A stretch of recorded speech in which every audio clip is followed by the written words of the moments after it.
Welcome to the Recovery Cast, brought to you by Hills and Rangers Private.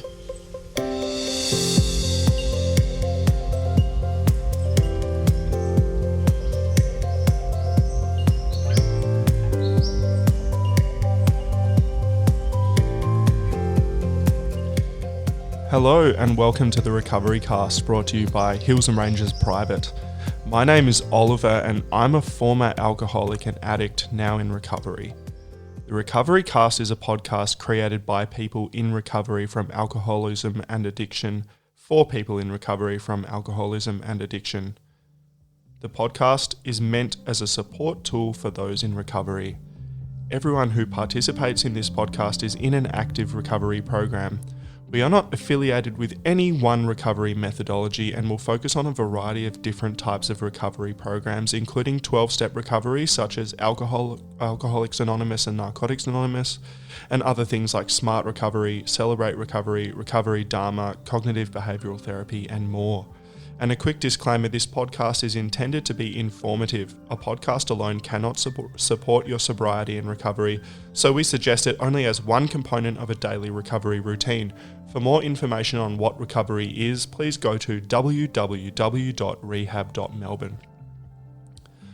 Now, I have a great episode planned for you today. We're going to do a little experiment and talk about a really important topic in recovery, which I will go into later on. I don't want to ruin the surprise yet, but for the moment, we're going to do today's reading, which is from the 25th of November, and it's from the Alcoholics Anonymous Daily Reflections reading book, and it's entitled A Powerful Tradition. In the years before the publication of the book Alcoholics Anonymous, we had no name.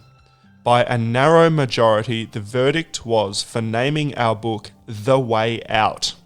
One of our early lone members found exactly 12 books already titled The Way Out. So Alcoholics Anonymous became first choice. That's how we got a name for our book of experience, a name for our movement, and, as we are now beginning to see, a tradition of the greatest spiritual import. AA tradition, how it developed. Beginning with Bill's momentous decision in Akron to make a telephone call rather than a visit to the hotel bar, how often has a higher power made itself felt at crucial moments in our history? The eventual importance of the principle of anonymity would acquire was but dimly perceived, if at all, in those early days. There seems to have been an element of chance even in the choice of a name for our fellowship. God is no stranger to anonymity and often appears in human affairs in the guises of luck, chance, or coincidence. If anonymity somewhat fortuitously became the spiritual basis for all of our traditions, perhaps God was acting anonymously on our behalf.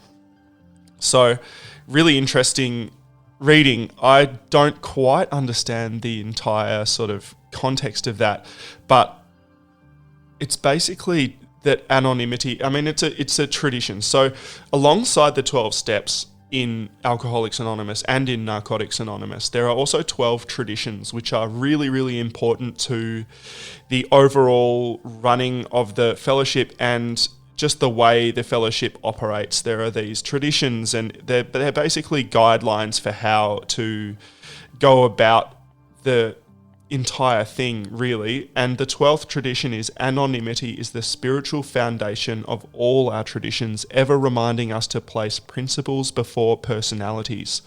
So it's a very sort of tricky one to unpack, but basically, these 12-step fellowships operate anonymously. So if you see someone you know in meetings, you don't tell your friends that you saw them there. We put real importance on that, especially because, you know, perhaps today, in today's times, it's okay to sort of be openly in recovery, and I think that's a really strong step to take, that it should be rewarded rather than shunned. But when these fellowships were developed, there was a lot of real social stigma around addiction and alcoholism, and I mean, there still is, absolutely, but I think far more back then that you'd lose your job, you'd lose your relationship, you'd lose a lot of things because there was just so much judgment around it. So anonymity was important, and I think it still is. And it reminds us to place principles before personalities. So that is really important. And I think those spiritual principles, placing them before personalities, is so important. We have to remember that we're all in the fellowship. You know, there's no facilitators or professionals in these meetings. They're literally run by people who are in recovery, and that we're all people, and we're all looking to get well from our addiction and our alcoholism, or whatever you want to call it. It's really important that we remember that and place the principles first, and remember that, okay, well, look, we're all human and we all make mistakes. We need to just live and abide by those principles so that everything runs smoothly. That's the way I see it. And it talks about, in the reading, it talks about chance and how, you know, perhaps there's a higher power working in our lives that made Bill, who is one of the founding members of Alcoholics Anonymous, made the decision to call someone for help rather than go to the bar.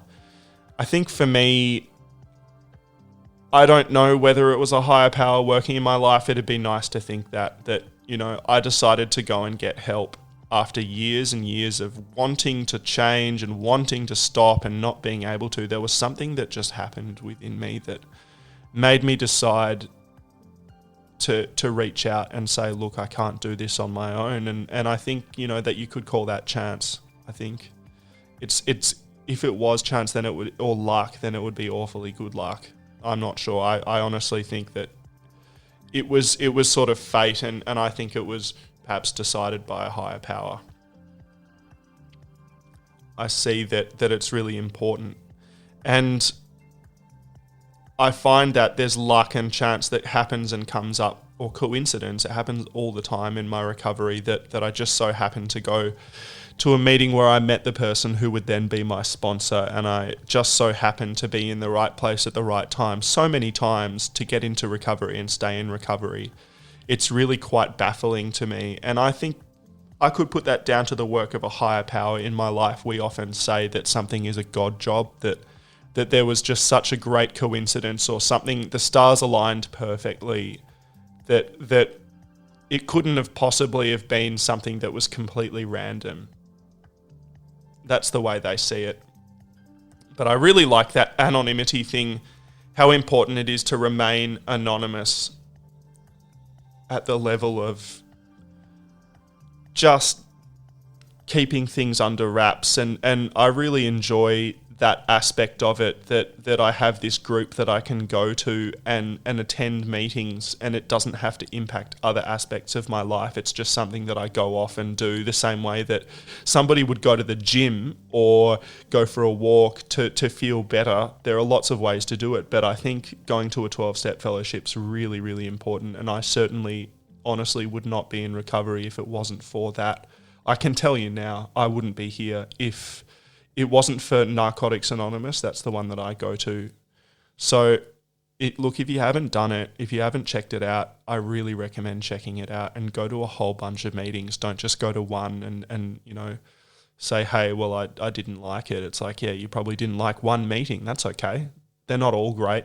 Some meetings are hit and miss, and I think it something that people say is don't leave before the miracle happens, and I honestly felt the miracle as soon as I walked into my first meeting, because I found that I was sitting down in a room full of people who had the same problem, and we were all completely hell-bent on getting well, and we were helping each other, and it's a fellowship. There's so much unity and just connection there that it's really amazing. All right, now I'm going to dump this next topic on you, which is the importance of music in recovery and how music can change your mood. We'll do that after the break. You're listening to the Recovery Cast by Hills and Rangers Private. Now playing daily on iTunes, Spotify, and YouTube. For more shows, visit us at www.rehab.melbourne.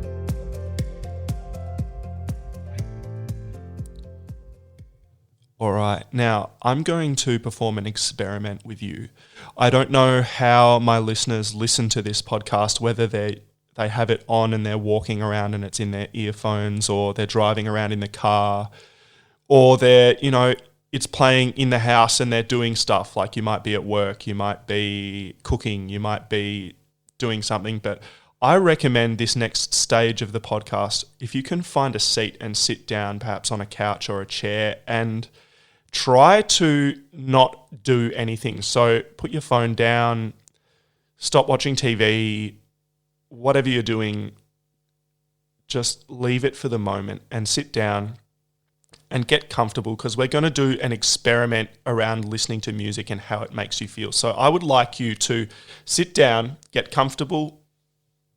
Don't slouch. Just sit with your back against the back of the chair or the couch. Put your feet flat on the floor and get ready to listen to a piece of music. Now, both of these pieces of music that I'm going to play you, I love so much. They're very, very special pieces of music for me. But I'm going to demonstrate the importance of picking the right kind of music to listen to and how music can affect your mood. So sit down, relax, close your eyes, and try and listen to this music. Don't judge it, but just let the music and the sounds wash over you. Don't label anything. Don't say, I don't like this, I do like this. Just listen and try and just let it wash over you like water. Let yourself be immersed in this experience. Okay, here you go.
All right, I'm going to bring that down now. I reckon one verse is enough. So that was, of course, Metallica and their tune Master of Puppets. Now, I used to listen to that when I was like 10 or 11 or 12 years old, a real angry little kid in my room, really, really loud. And how did that make you feel? How do you feel now? I was headbanging here in the studio, and I really, really enjoy that song. That's just me.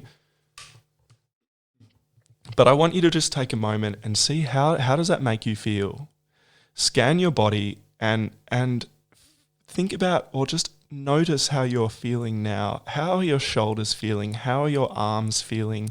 How's your neck feeling? How's your body, your abdomen, your spine feeling? And how do you feel inside emotionally? Do you have any emotions that have come up? Do you have any moods that have come up from listening to that? For me, that kind of music creates a little bit of tension. It's not necessarily a bad thing, but I think what we need to learn is that we need to have an awareness of how it makes us feel. And we can use music as a tool. So perhaps if I was about to go and do something really intense, like a workout or something that I needed to psych myself up for, that'd be a great song to listen to. But if I wanted to relax and I was in a mood already and I needed to calm down, I would need to find a different kind of song to listen to. So now what we're going to do, I'm going to give you 10 seconds just to think about and notice how you're feeling. And then I'm going to help change your mood and bring you back down.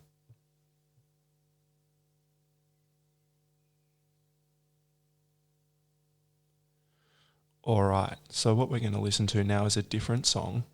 This is another beautiful song that I really like. And I want you to do the same thing. I want you to sit down and close your eyes and just get comfortable again. Try and put all the thoughts of your day and everything that you've got to do or you've been doing, put them out of your mind. Sit down and relax and just let this wash over you.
I'm just going to let that play on in the background because it really suits the mood of this podcast. That is a track entitled Alex's Lullaby by a couple of gentlemen who I have the pleasure of being friends with and have made a lot of music with over the years. Albrecht Lebroy. I use all of their music in this podcast, and I really encourage you to go and download or buy or listen to a bunch of their music. Albrecht Lebroy.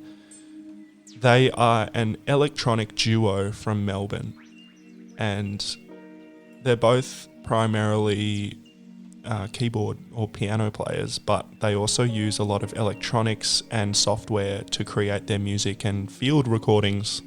And this is off an album called Healesville, where they rented an Airbnb up in Healesville on a strawberry farm and recorded all of the soundscapes. You can hear the farm workers and the tractors and just the nature, insects, birds, rain, everything. And it's all incorporated into that. And I actually played on one of these tracks, or two of them actually. And I really love this. And I think that I just want to take a moment now that I've given the artist a plug. I want you to notice how you're feeling now, how that track made you feel.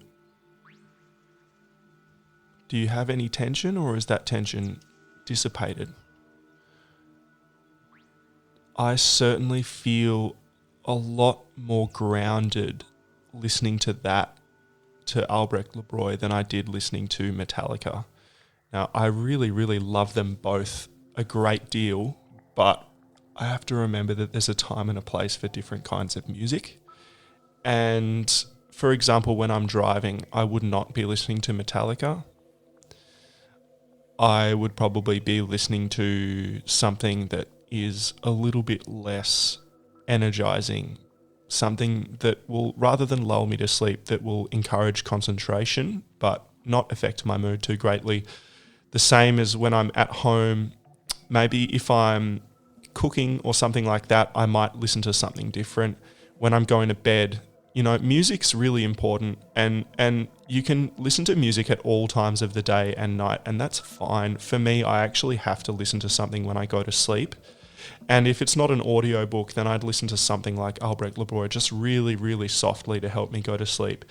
And what I'm getting at with this entire episode is I'm trying to help you understand that music plays a really, really big part in my recovery, and it's a really, really powerful tool. We use music as a kind of therapy in hospitals to encourage people to open up and to begin healing and change the way they feel. It's very powerful. The same way that modern medicine is powerful, music actually plays a part in our moods and the way our brain changes and functions that we don't yet fully understand, but it's incredibly powerful. That I've seen a video of an older woman who would probably be in her 90s, who was suffering from Alzheimer's, who had basically lost her memory. And during her life, she was actually a ballerina, a prima ballerina. And the doctors at this hospital played her Swan Lake. And when she was listening to it, her face lit up. And not only that, but she was sitting in a wheelchair listening to this with headphones. She started literally with her arms and her hands performing the ballet, the dance of Swan Lake that she had probably performed hundreds of times in her life. She performed it, and on the screen they also showed the actual video footage from Swan Lake, the ballet, and the movements were almost entirely correct. So even though she may not have been able to remember who her family members were or anything about her life, the brain is so powerful, and music is so powerful that it can help you change your brain function. So what I would like you to do, my challenge for you today, I like these challenges that I come up with. Use music in your day today to change your mood. So perhaps you might listen to some Albrecht Lebroy. That's my favorite. Perhaps you might listen to something that you like, that you know will calm you down. There are definitely really powerful association things to do with music. So if you listen to something that reminds you of your active addiction, that might be really, really dangerous. So perhaps you might need to find something new. Go and explore. Go and sit and listen to some music that you've never heard before. I guarantee that it will make you feel better. And just to follow up on yesterday's episode, I am sitting at a tidy desk in a tidy studio. So that really does work as well. Perhaps you can listen to some music while you tidy. That's really, really good. All right. Well, anyway, you've been listening to another episode of the Recovery Cast, proudly brought to you by Hills and Ranges Private. If you have any questions, jump on www.rehab.melbourne. But until then, check out some new music, do some tidying, go to a meeting, do something for your recovery today. That's the most powerful thing, that we can get proactive about our recoveries and we can be responsible for the way we feel and changing our lives and our moods. Have a great day. Cheers. Thank you for listening to the Recovery Cast. For more, visit us at www.rehab.melbourne.